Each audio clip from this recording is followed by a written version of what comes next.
La diplomatie malienne est un cas d'école pour la France. On va éduquer la France.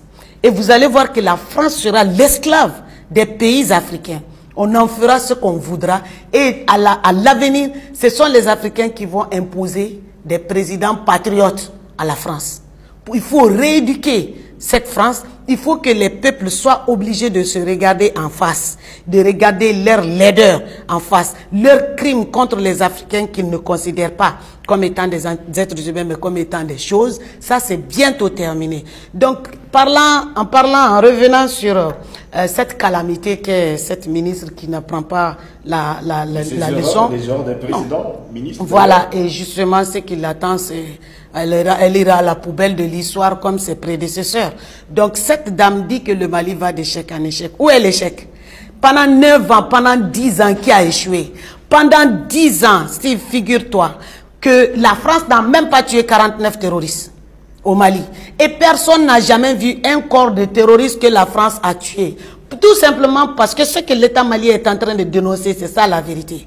La France arme les terroristes, a fait venir les terroristes, nourrit les terroristes, paye les terroristes contre le peuple malien, contre l'armée malienne. C'est ça la réalité. C'est pour ça que la France, avec ses employés, la France ne va pas s'en prendre à ses employés.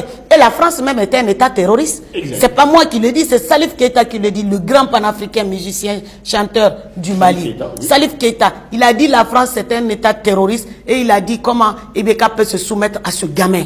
Et vous devinez c'est qui le gamin? C'est bien sûr Emmanuel Macron qui est le gamin. Donc la France c'est un État terroriste. Ça c'est un fait. C'est la France. La preuve est que notre autorité a tiré Macron par les cheveux pour l'agenouiller devant l'ONU et faire éclater la vérité avec des preuves. Parce qu'aujourd'hui, avec la montée en puissance de l'armée malienne, on a des radars, on a tout. Donc les intrusions aériennes que la France faisait au Mali ne sont plus possibles. La France ne peut même en étendant son transpondeur. Quand d'ailleurs, ces avions-là de la France qui violent notre espace aérien viennent de chez Ouattara, viennent de chez Bazoum.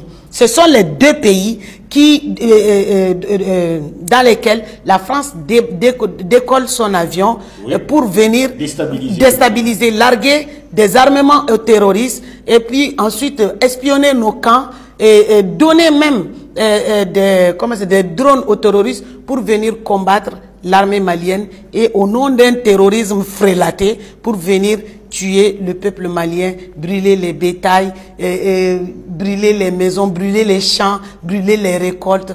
Là, nous, on ne connaissait pas ça. Vous avez entendu Emmanuel Macron parler de tribalisme. C'est exactement ça que RFI faisait aussi au Mali. Et ça ne peut pas marcher parce qu'il y a un brassage ethnique au Mali. Il y a un grand brassage. Donc le peuple est très très mature. Moi, ma mère est Peul.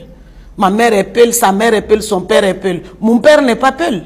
Donc le Mali, c'est comme ça. Ils ne peuvent pas réussir l'ethnicité, comment dire, le tribalisme chez nous, parce que tout simplement, le peuple malien en a fini avec le jeu macabre. Non, avec le jeu macabre. D'ailleurs, on a condamné, tout le monde a condamné les propos de Macron. Il faut le répéter, sauf les politiciens maliens. Eux, ils sont dans le silence, espérant que... Et quelques partis politiques qui avaient été financés par la France à hauteur de... C'est pas quelques, on est en train de sortir du système France-Afrique. Oui.